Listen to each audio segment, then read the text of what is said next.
వేపాడ చిరంజీవి గారు cadre training మీద మాట్లాడవలసిందిగా కోరుతున్నాం.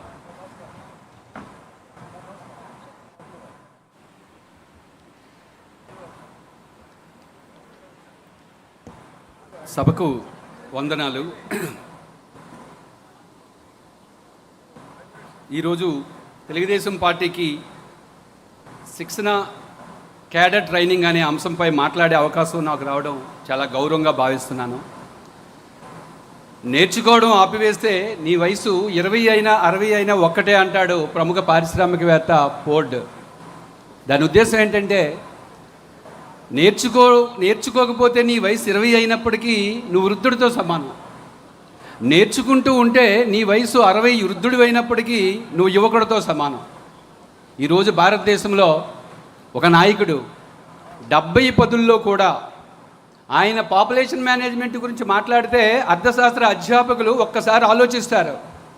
ఆయన క్వాంటమ్ కంప్యూటింగ్ గురించి మాట్లాడితే బీటెక్ చదువుకున్న విద్యార్థులే ఒక్కసారి గూగుల్ చెక్ చేస్తూ ఉంటారు. దానికి కారణం ఆయన నిత్య విద్యార్థిలాగా నిరంతరం అన్వేషిస్తూ ఉండడమే. అలాంటి నాయకుడు మన అధినేత నారా చంద్రబాబు నాయుడు గారు కావడం మన గర్వకారణం. మరి మన నాయకుడే నిత్య విద్యార్థిగా ఉంటున్నప్పుడు ఆయన అనుచరులమైన మనం ఎంత నేర్చుకోవాలి అనే విషయాన్ని ఒక్కసారి మనం అబ్జర్వ్ చేయాలి. ఈ శిక్షణ యొక్క ప్రధాన ఉద్దేశం ఏంటి? తెలుగుదేశం పార్టీ క్యాడర్కి శిక్షణ ఇవ్వడంలో ప్రధాన ఉద్దేశం ఏంటి? ఓ మంచి నాయకత్వాన్ని తయారు చేయాలి.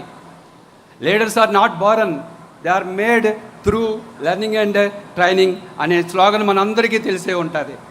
పుట్టుకతోట ఎవరూ నాయకులు కారు, నేర్చుకోవడం ద్వారా శిక్షణ ద్వారానే నాయకులు అవుతారు. నాయకులు అంటే ఎలాంటి నాయకులు కావాలి? ఎలాంటి నాయకులు అంటే రక్తాభిషేకం చేసే నాయకులు కాకుండా రక్తదానం చేసే నాయకులు కావాలి. నాయకులు అంటే ఎలాంటి నాయకులు కావాలి? చింతు బలులతో రఫ అంటూ ప్రజల్ని భయభ్రాంతులకు గురి చేసే ప్రాణం తీసే నాయకులు కాకుండా ప్రాణం పోసే నాయకులు కావాలి. అలాంటి నాయకులు తయారు చేయడం మన శిక్షణ యొక్క లక్ష్యాల్లో ఒకటి. ఒకప్పుడు 1000 బైకులతో కార్లతో ఒక పెద్ద ర్యాలీ చేస్తే కలిగే ఇంపాక్ట్, 10,000 మందితో ఒక మీటింగ్ పెడితే కలిగే ప్రభావం ఈరోజు సోషల్ మీడియాలో ఒక్క సరి అయిన పోస్ట్ కానీ పెడితే అంతకంటే అద్భుతమైన ప్రభావం కనిపిస్తుంది.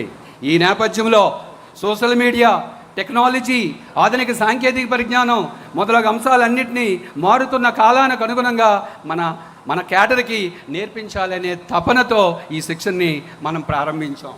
అంతేకాదు లీడర్ నుంచి క్యాడర్ వరకు అధినాయకుడి యొక్క అభిప్రాయాలు ఏంటి, అధినాయకుడి యొక్క ఉద్దేశాలు ఏంటి, ఒకే రీతిన ఒకే గలంతో పైనుంచి క్రింద వరకు తీసుకు వెళ్ళాలి అనేది ఈ శిక్షణ యొక్క ప్రధాన ఉద్దేశం. ఈ శిక్షణ ముందు రోజు పిలవడంతో ప్రారంభమవుతుంది. ఎందుకు ముందు రోజే పిలవాలి?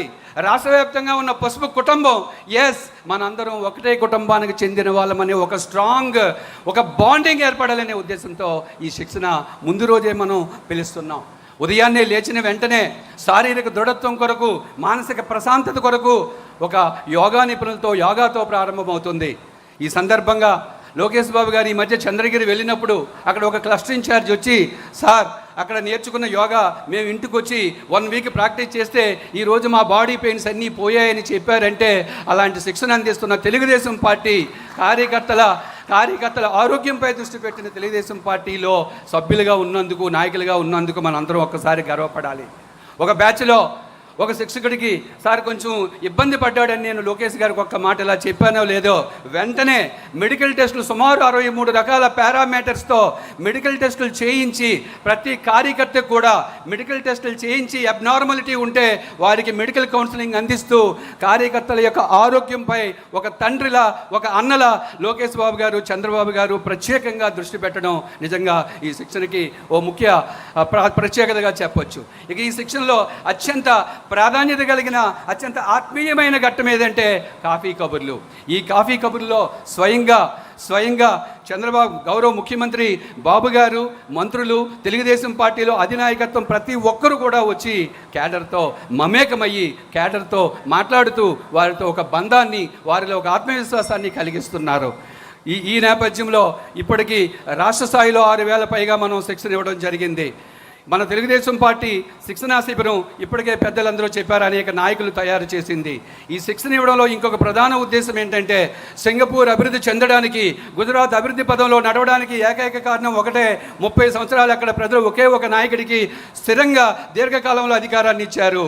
అలాగే మన నాయకులు, మన కార్యకర్తలందరూ ఒక భుజాన వేసుకొని, పార్టీని భుజాన వేసుకొని 30 సంవత్సరాలు కంటిన్యూస్గా పార్టీ అధికారంలో ఉండేటట్టుగాని మనం చేయగలిగితే గుజరాత్ని మించిపోయే స్థితికి నడిపించగల సమర్థవంతమైన నాయకత్వం మన పార్టీలో ఉందని తెలియజేస్తూ చివరగా ఒకే ఒక మాట నేను చెప్తున్నాను. ఒక నాయకుడు పార్టీని పెట్టవచ్చు, కానీ శిక్షణ పొందిన క్యాడర్ మాత్రమే పార్టీని శాశ్వతంగా నిలబెడతాడని తెలియజేస్తూ ఇలాంటి అవకాశాన్ని ఇచ్చిన పెద్దలందరికీ ధన్యవాదాలు తెలియజేసుకుంటున్నాను. థ్యాంక్ యూ అండి. ధన్యవాదాలు చిరంజీవి గారు. అలాగే మనం తెలుగుదేశం పార్టీ కుటుంబం అన్నప్పుడు అందులో ముఖ్యమైనటువంటి భాగం ఎన్ఆర్ఐ సోదరీమణులు.